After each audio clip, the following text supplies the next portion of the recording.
Today on Marvel TV Weekly, we've got 2 great hours of Marvel television to talk about.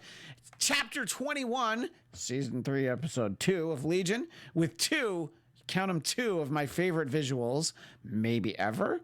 And we're starting to finally get some answers on Agents of S.H.I.E.L.D. Marvel TV Weekly starts now.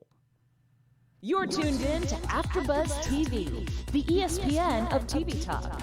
Now, let the buzz begin. Welcome to Marvel TV Weekly at a special time for those watching live. For those of you that just subscribed, it just showed up in your inbox like it always does. But we are on a little bit early today. It is I, Christian Bladt, joined by the one, the only, the lovely, the effervescent, my own personal snowflake, Xia Anderson. I'm his own personal snowflake. Yay. That's why he let me steal his Spidey sweater. Well, I know, because it fits you really well. It fits me really well. This is actually really fun to do. Yeah, I know. For the whole show, for people watching on YouTube, I'm just going to be you'll just see her my flapping sleeves. her wing. Yeah, because you're a little butterfly. I'm a beautiful butterfly. Yeah. Which, by the way, is this the first episode we find out that her name is Snow Bunny? No, I think that's Deke's little nickname for her. Okay, we'll get to that. We will talk. And by the way, when we talk about Deke and Snow Bunny, I want your celebrity couple names. What are they? Are they Doe Bunny? I don't even know. Bunny. I got nothing. So you tell us what you think. We'll get to that. We're going to talk about Legion first.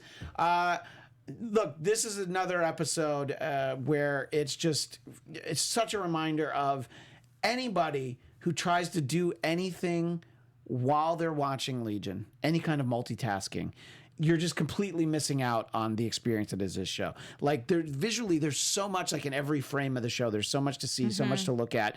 Little sounds that you need to notice, music cues, things like that, that I think a lot of us are out of the habit of watching TV in that way. Maybe when we were younger, we used to, because it was like, oh, that's the way my kids watch TV, because it's like, oh my God, the TV's on. I don't want to miss any of it. But we kind of take it for granted. And I thought visually this show was stunning as always, but we also finally, after, look, the first episode, the gears moved a little bit, but then we started to get things in motion on both sides. But overall, Xia, what did you think about Chapter 21 of Legion? I loved it. I'm loving Switch more and more too as a character. Even though we didn't get quite as much of her in this episode, we got a little bit more of of an interaction sort of with David and Sid, and we kind of get a little bit more his intentions behind finding a time traveler and kind of what his overall plans are. Yeah. Which I thoroughly enjoyed. And like you said, visually, this show is it's stunning. It's so much fun to watch. It really, you have to keep your eyes glued to the TV, but also more than that, I want to. There are certain other shows that I will multitask to just because I don't care. Possibly shows that you talk about for this show that we're doing right now. Possibly shows with, the word "and" in the middle of the title. I'm not going to name names. And possibly ones about runaway children. Oh my God, you gave that one away. But I also there's so many great dynamics, and it's so great that on this show they figured out a way to keep Aubrey Plaza around, because Lenny interacting with Switch was so great, because she's like, hey, new girl, this is my turf. She's jealous. And she's super jealous. I love it. And I don't think she has any reason to be jealous, just because it's like, look, Lenny, you can't time travel. He needs a time traveler. Yeah. But it's completely consistent with her character, So I really like those scenes with her. But I also just the Mad Hatter scene, and for those watching on YouTube, we do have a great visual representation of this. And when I saw this image before the episode, I'm like, oh, well, that's going to be my kind of craziness. And she played it so well when they had the Mad Tea Party. I don't know that character's name, the guy who basically his name is Squirrel. Squirrel. So that guy's name is Squirrel. It is Squirrel. What? I do remember them saying it. I'm glad you took better notes than I wrote it down because I was like, what is this guy's name again? Because they have him in their custody, and then they basically, drop him out of the airplane, which was all very cartoony. I love so much that David saw their trap, and from their trap created yet another trap. He knew and as soon as I realized what was happening, I was like, oh, that was his plan all along. That's wonderful. What I love about this show too is, and this is a lot of people say, oh, it doesn't make any sense, I don't like it. It makes perfect sense. There is a sense and a storyline in all of the chaos and madness, and I love the way they use the chaos and the madness to tell the story, but the story still is very much there. And I like that about that. Try and explain that to my wife. But yeah, it's they use the chaos of the Tea Party, and Squirrel. Obviously, they knew that Squirrel was being watched, and they're going to use him to distract everybody because David needs Carrie, male Carrie. I guess her name's Carrie. His name's Carrie. There's Carrie and Carrie. I call them girl Carrie and boy Carrie. Yeah, but I feel like you need to differentiate because it's such a slight difference to say Carrie versus Carrie. It's like the names Aaron and Aaron. Depending on your accent, they might sound exactly the same when you say it. That's true. So, and I just he needs technology. I mean, Switch needs some technology to amplify her abilities. So I like that they have this plan that they're just going to go ahead and nab Carrie. And obviously they thought that this was their moment. They're like, oh, all right, we're going to get this. We're going to use Squirrel. We're going to get to David. It's going to be, the season's going to be over after 2 episodes. And that was not the case. Nope. And to just watch all that unfold, you're absolutely right. Everything makes sense, but you have to pay attention. Yes. You have to stay awake. Yes. And it's not a show that you should fall asleep, except for the fact that it's on at 10 o'clock, and some of us might fall asleep that early. I get it. But just save it for later. Right, I don't watch it on Monday nights. Right. I watch it earlier when I'm awake and I'm ready to take notes. I watch it on Monday nights because, shameless plug, I do the Legion After Show here. Well, there you go. I wasn't able to be there last Monday, but I will be there on tomorrow, actually, for episode 3. So that helps, actually, because I watch it with other people and we get to talk about it before we even go on the air, So it makes it easier. That's what I suggest everybody does. Have little Legion viewing parties. But, yeah. Why get not? Everyone to keep you up and excited. There is a comment in here from Jenna James and I was going to get to this anyway, I feel literally the exact same. She says, I know what you're going to say because I see it too. Yeah. Jenna James says, Sid is the worst, and I really felt bad for David. I thought it was a good episode, and I can't wait to see David's parents next week. 100% yes, Jenna. Yeah, but I agree with you. We saw in the coming attractions, and we'll talk about that in a couple minutes. But yeah. But Sid drives me crazy. She makes me so mad, and when she keeps bringing up, "You drugged me and had sex with me," I want to hit her because that's not really what happened, and it's not fair that she keeps putting that on David. I'm not saying he didn't make a mistake, but what I really think happened there, and what really seems like it happened, is that Farouk got into her mind, like he got into everyone else's mind, and changed the way that they looked at David. And literally the only thing that David did was change it back. And all he wants is love and acceptance. Yeah. And he's being screwed over by Farouk, and Sid is being so annoying. Okay, I'm sorry. I can get really passionate about this because she's obnoxious. No, and we'll talk about David and Sid in a moment. Jenna also says that she's getting the Manson girls vibe from also David's father. True. Complete, because they'll do anything for him. I love the way that they didn't just go, oh, we're going to go for a cult vibe. It's like, no, we're going to go with the Manson family. And he is absolutely drugging them with his whatever in those little vials. Thoughts. Yeah. Exactly. So what he's doing now, I understand the place where he's coming from. He just wants people that love him and to keep him company and be around him. And it's actually very sad if you think about it. Yeah, but it's still not necessarily right. This is the only way he can get people to love him is basically to drug them into, basically being his followers. So maybe don't drink the blue Kool-Aid if David brings it to you, but or the red one, because that makes you cray. Shout out to Trish. Let's talk about David and Sid, and I think we have a photo that goes with that for those of you watching on YouTube. And I thought that this was kind of the meat of the episode. There's a lot of things that happen in this episode, but it really comes down to this, and we'll talk about the ramifications that we expect this to have on the rest of the season. But I think they figured out a good way to do it. David is not there in person. He's basically, astral projecting himself. And we get that right away because he flickers a little bit. So we know, because the last time that Sid was in a room with David, last 2 times, she shot him. So killed him dead. Yeah. So him knowing that, thanks to Switch, is like, I'm not going to go see her. I thought that they had a good conversation, but, and Xia and we actually met last year on the Legion season 2 after show. And when we talked about that season finale, it was really hard to have any kind of consensus on what was happening there. Rick and I, as the men on the panel, we were kind of afraid to side with David because yeah, I can understand anybody who feels like he did take advantage of her, he forced himself on her. I can understand that point of view. I don't see it that way.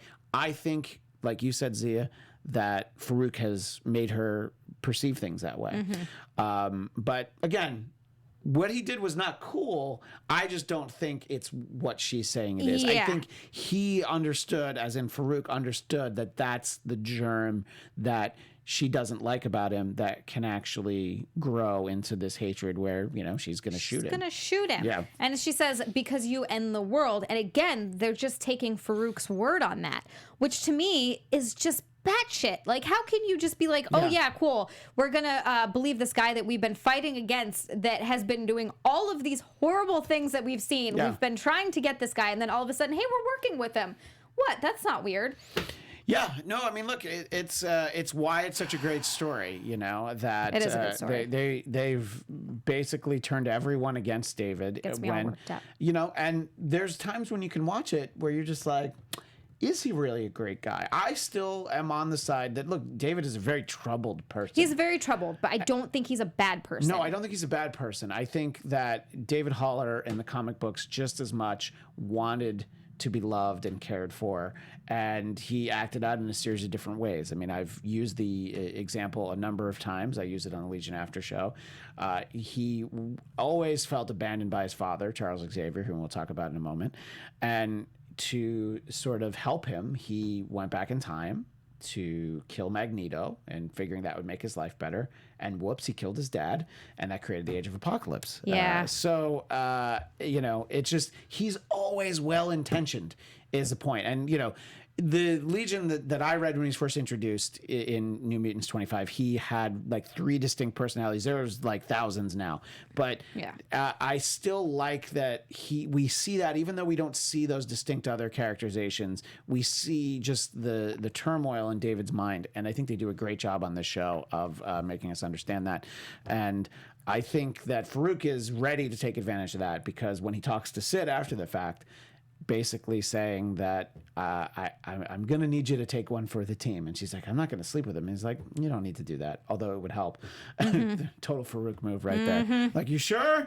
All right. But it's just like, you just have to make him feel like you love him, And he's absolutely right, by the way. That's all David needs to feel. If he reads her mind and believes her, that's going to ultimately they're going to be able to undo him, basically. Which I'm curious to know if she'll be able to hide her hatred that she now has of him that well to fool David into thinking she loves him. Yeah. That's going to be, I'm curious.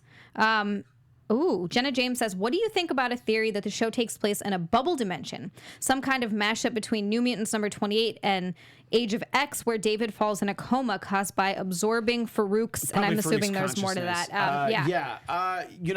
I think that you can make those comparisons for a lot of Marvel TV and movies, that these are little pocket bubble universes. I mean, somebody could certainly do a tree of some kind that shows you like, oh, well, this actually stems off from this point, and all that. So I think it's a great theory, and that's why I love this show, because if you have the history with the comics, any of this could all be. I mean, if you only watch the show, we saw that episode last season with all the different Davids. At any point, could we have one of those other Davids? Remember, it was in episode 1 of this season when after Switch went back, there was the Scottish David. Scottish David, he's in there talking to himself, which is amazing, by the way. Scottish David. Let's be honest about that. But I think that we constantly are going to be on our toes. And look, I can't wait to see where it goes.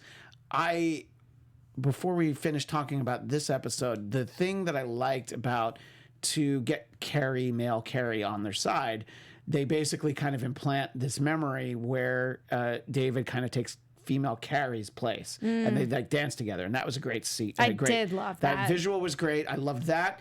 But my 2 favorites that I teased at the top of the show were one, Lenny as the Mad Hatter, but then the second one is just Farouk at the piano playing the Charlie Brown Christmas Time is Here with those women sitting there, and I'm just like, I was watching with my wife in the room, and she just looked up and threw her hands in the air because she's like, "What is this?"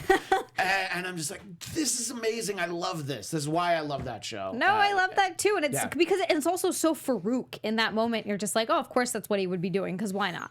Yeah, right, exactly. And so let's talk about what's teased for next week, though, which is what we've known about season 3 for months. Professor Xavier will be in the next episode. Zia, how would you classify your excitement? And a squeal.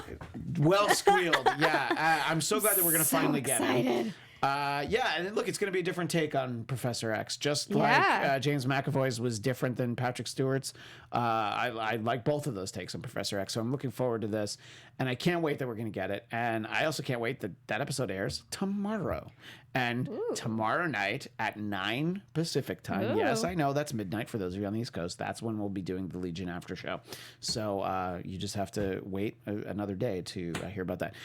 Great theories in the chat. Jenna James went on with her theory that you talked about, which is great. Yes, I love that level of detail.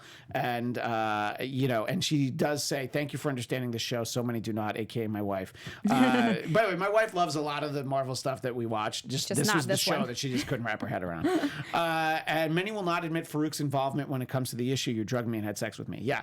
Look, I completely, again, I understand how that's a very complicated issue. That's just the way that I perceive it. I wasn't there. Also, it's a story. Sorry, it didn't really happen. True. Yeah. Very true. Yeah. That's the thing. I think that played a really, really large part in it. And I don't think that would have been an issue had Farouk not been there.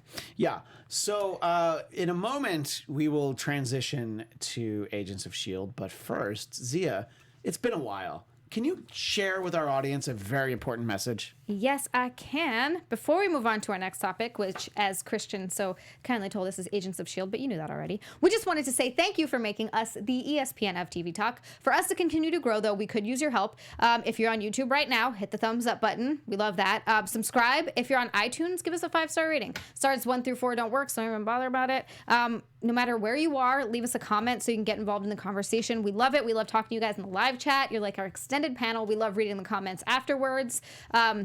Sometimes all I can get to some of those comments, because they have a lot going on, is a like, but I still read them and I see them and I appreciate all of it. Being a part of AfterBuzz TV has meant a lot to all of us. The fact that Christian and I get to sit here and yammer on about Marvel shows for an hour, and also on the Popcorn Talk, we get to yammer on about Marvel movies. It's just Marvel all the time. Is amazing. So thank you guys for being there to listen and to talk to us talk about it with us. Yes, and part of the reason we're doing this show at a special time today is because just before this, we did a special time and day for Marvel Movie News, where we gave all of our spoiler-filled reactions to Spider-Man: Far From Home. Yes. Our friend, former panelist on the show, Coy Jandra, was there with us. So if you haven't seen that yet, you can check that out, and you'll understand why when Z and I saw that movie a week before it came out, and all we really wanted to do was talk about that movie, we couldn't. But so hard. We did that on that show. Yes. But that show is usually on Thursdays at 1 Pacific. Anyway, all right, so let's talk about Agents of S.H.I.E.L.D. Collision Course. And it is indeed literally a collision course for the 2 storylines that have been going on all season.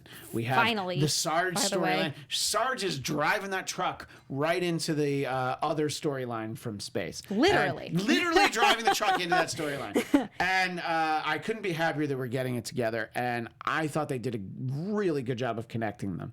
Obviously, we knew that it was heading that way. But Zia, overall, your thoughts on this is Collision Course Part 1 is the title of it. Part 2 next week. Yes. Obviously, because right where they left it, they literally right as the truck goes speeding into, and they're trying to defuse the bomb. Like, Mac, what should we do? Go to commercial. And you're like, okay, great, thank you. Yeah, and then after the break, right before credits, it's an Enoch scene. Yeah, and you're fine. I love Enoch, but that doesn't help me with all of the craziness that was just happening. I like that we're seeing more of the Sarge character. We're like getting more. We actually, like you said, we're finally getting some answers. And it's interesting with Sarge is, I guess he's a bit of an anti-hero, but still trying to stop it nonetheless. I think my favorite line, and I actually wrote it down when they asked what his motivation was. He says, "It's love." And then he stares at them for a minute. He goes, just kidding. It's hate. That's my thing, too. I thought that was great. Yeah. And, every time we get a little bit more information anytime we get a little bit more information on Sarge, it raises more questions about who he is and what's the connection to Coulson. And I love the fact that he just doesn't care. He didn't want to talk to Quake about how old he is. He didn't want to. Because he's like, why does it matter? Yeah. And in a sense, it doesn't. It only matters to them because they lost Coulson. Right. And also, he's on mission. He's completely on brand 100% of the time. Yes. He's like, look, you're not going to like my tactics. Yeah, there's going to be some collateral damage, but I'm going to take care of this. And I'm going to, look, it's not his world. He's willing to ultimately save their world by blowing up, I don't know, I guess it's outside of Omaha. He's going to blow up Nebraska, basically. So, I mean, that's not really, no, I'm just kidding. Oh, that's not nice. Just kidding. I bet we have some good fans in Nebraska. That's at Xia_land. Totally joking. No, it's interesting because and I understand I understand S.H.I.E.L.D. being like, no, we can't lose anyone. Like, what are you talking about? Yeah. But he's like, no, we have to make sure we kill this B word. Yeah. And by the way, you called it. A great comment from Ivan Soto. Sarge is such a D-bag. Yeah, exactly. What did I call, though? Oh, that Azel is the big bad. Yeah, she's the Shrike lady. Right, I'm gonna call her the she's Shrike lady. She's a like, demon. Oh, look at my beautiful little dragons. Yeah. Yeah, and I thought that was great that we got that reveal of her turning the crew into didn't love the callback to the little acid tablets from the episode that I told everybody I didn't like, but I liked Simmons referencing it. That was fine. But yeah, I think that it's great because again, Jenna James in the chat, you're getting a gold star in the book for today. Not that everybody isn't great in the chat, but this caught my eye. She doesn't know who to trust anymore. Both Sarge and Zell are shady. Absolutely. I think that neither one of them is telling us what we need to know. I agree. Now, it seems like Zell is the more evil person because she's just putting dragons into people. But at the same time, Sarge, it's like not legit what he's telling us. So I can't wait to see how they basically untangle this story. I guess we have 5 more episodes. This was episode 8, right? That's great. Yeah. Yeah, we have 5 more. It's like I felt like the season just started. By the way, wow, I felt me like too. you just started watching Agents of S.H.I.E.L.D. for the first time in your life. That's interesting. And now you're already 8 episodes in. So. So I think it's really interesting the way that they managed to connect them. I think we all knew it was going to happen in some way. And I just like the way that Azelle sort of just very nonchalant as Fitz and Simmons are trying to contact home. She's like, oh yeah, that must be nice, And even that, she was just like, oh, I very rarely meet genuine people, It's very interesting. She plays the sympathetic, good character very well. She knows. I mean, if she's been around for as long as she has, though, it makes sense. Yeah, and I do love the run Lola run look. Basically, anytime you see someone with the hair that shade of red, or Fifth Element, or the Alias pilot. So there's a lot of times where you get to see these things. But I think it's kind of a cool look that they have, and I don't know. There've been some twists and turns along the way, but what we have to talk about is, of course, Deacon Snowflake. For a guy who is in love with Daisy, I know he doesn't waste any time. We saw the. What are we going to call her other than the airhead, Sequoia. Sequoia. The influencer. The influencer. And then immediately, the girl who said she wants to let your soul ooze out of you, not in the dirty way you think, bro. She wants to gut you. That's what I was saying. Like, you're not smart. But still, they somehow end up doing it. Yeah. And I'm like, wait, is she really into him? At first, I thought it was all a play. And I'm like, wait, she might really be into Deke. But that was a great reveal. And when everybody, just walks in, and they're in state of undress, I think that when she corners him and she's like, you're mine now, I was just like, oh, she's going to try to kill him.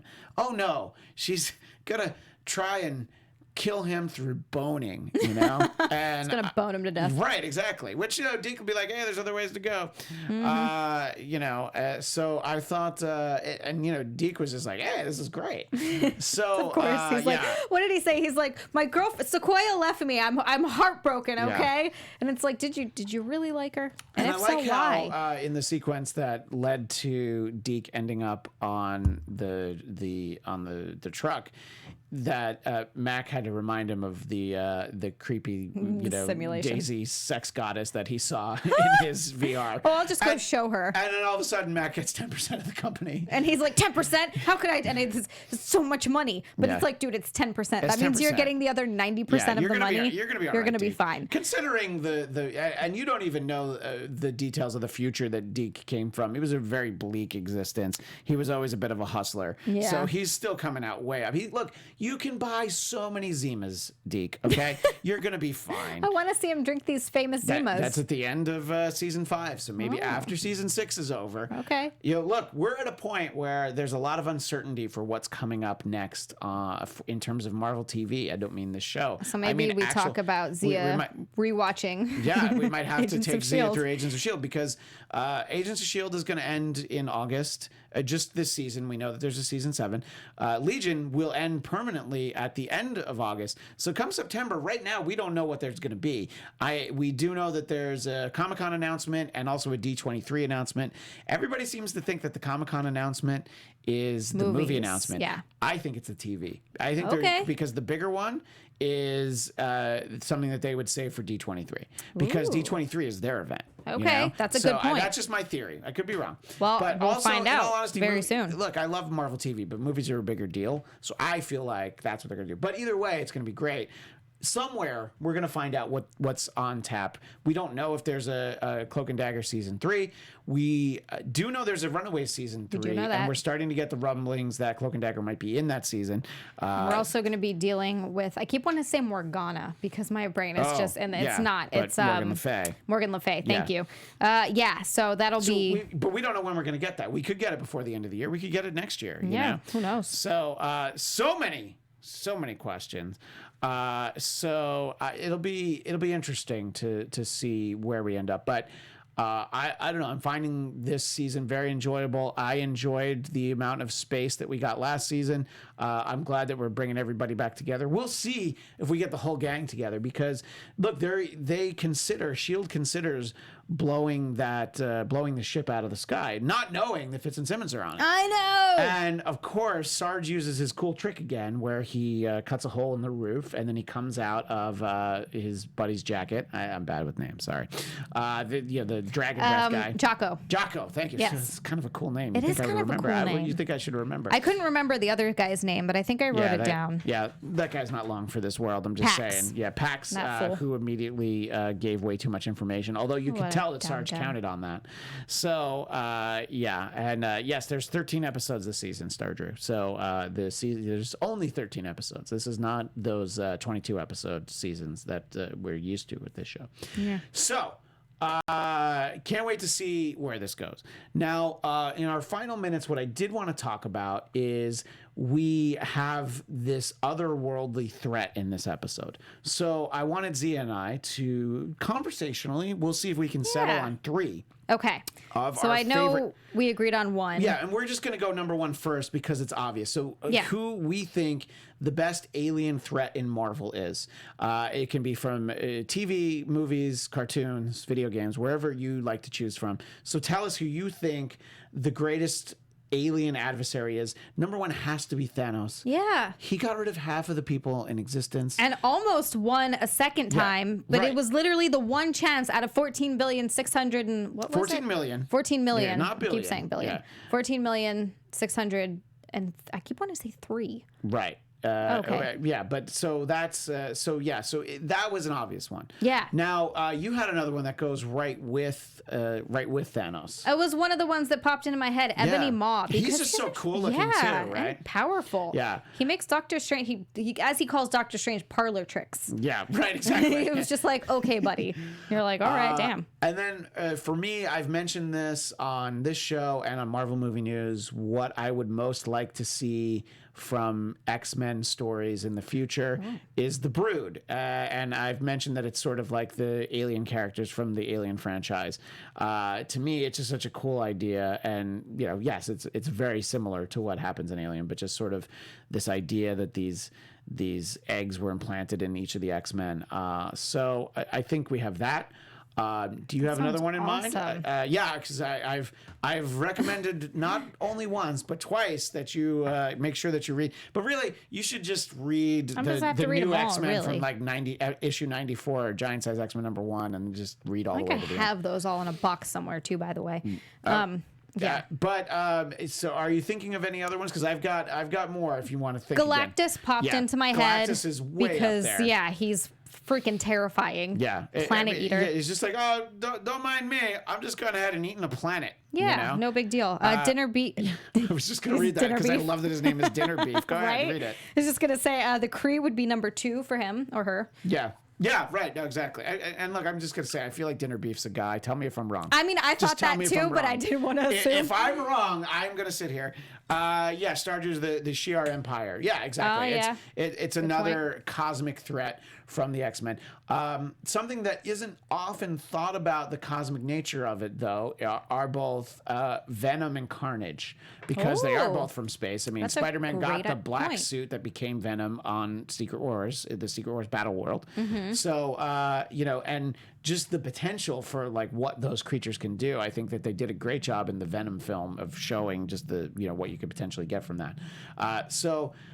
There's a lot. There's There a lot are of a different lot. variations, but if we had to pick 3 from what we just said, definitely putting Thanos #1, but you know what? Right there next to him has to be Galactus, Galactus. yeah. Because Galactus is going to eat your planet. Yes, and he's really there's like to stopping him is almost impossible. Yeah, I mean, Thanos, at the end of the day, was still just a super strong guy that Yeah. happened to, have the Infinity Stones. So I get it, but and then the Centaurians, the Collector. We're getting so many in there. I know. The Starjammers I don't really see as a villain, as villains, because it's Cyclops and Havoc's dad is Corsair, so I don't see the Starjammers as that. Xandarians. Yeah, there's so many. So those are my 2. I'm having a lot of trouble coming up with number 3 because there's so many. I know. I mean it's I guess it's gonna have to be the Phoenix Force because it's just so powerful. You talk about Galactus eating planets. I mean, Phoenix ate a sun. She did, and it destroyed planets. Yeah. So it's like Consequently. it's like Consequentially. You want to talk about Doctor Strange doing parlor tricks? How about Galactus's parlor tricks? It's like, oh, he eats planets. That's cute. I'm gonna eat the sun. I'll be right back. And then destroy all of the planets in its orbit. Yeah. Yeah. Planet Hulk is another great one. So we can keep talking about this because we're about gonna out of be time. ongoing. So leave these comments. The Badoon, the Spikes, Technarchy, I think I'm. Jenna James, you know a lot. Yeah, I am impressed. Jenna James, you should be sitting here. I Why am I kind of here? agree, actually. Yeah. Let's just get rid of Christian. Jenna, we'll put you here. You're not the first one to say that. In any case, please keep this conversation going in the chat. If yeah. you're watching the archive version on YouTube, go ahead and leave us a comment there. You can also tweet us. Xia, where can people find you? You can find me on Twitter and Instagram at Xia_land. That's XIA_land. And I was going to promote something else, but I realized I don't have anything. You don't have anything? No. The people can hear you on I have things in the work. E-Rock's podcast. Yeah, you can hear E-Rock's podcast. You can find that's called It's Eric Nagel. Yeah. You can find that on I believe it's iHeartRadio. Right. So and you can find it on the iHeartRadio that's app. from the Opie and Anthony universe, the Jim and Sam show, Which in is case you don't know. stuff that I listen to. So if you want to Right. know about my sense of humor, you can find it there. Right, exactly. And you can find me on Twitter and Instagram at ChristianDMZ. So you can also tweet us your thoughts for best intergalactic planetary villains. We'll be back at our regular time next Sunday at 9 o'clock. Xia will be here that week. I will. But the week after, you will not be here because where are you going? I'm going to Comic-Con. Jealous. So excited. We'll get a lot of information out of her in the weeks ahead. But we'll see you then. Thanks so much to everybody. Thanks to everybody in the chat. And we will see you next Sunday night. Until then, Excelsior. Our founder, Kevin Undergaro, and me, Maria Menounos, would like to thank you for tuning in to AfterBuzz TV. Remember, we're not just the first, we're the biggest in the world, and we're the only destination for all your favorite TV shows. Whatever you crave, we've got it. So go to AfterBuzzTV.com and check out our lineup. Buzz you later. The views expressed herein are those of the hosts only and do not necessarily reflect the views of AfterBuzz TV or its owners or principals.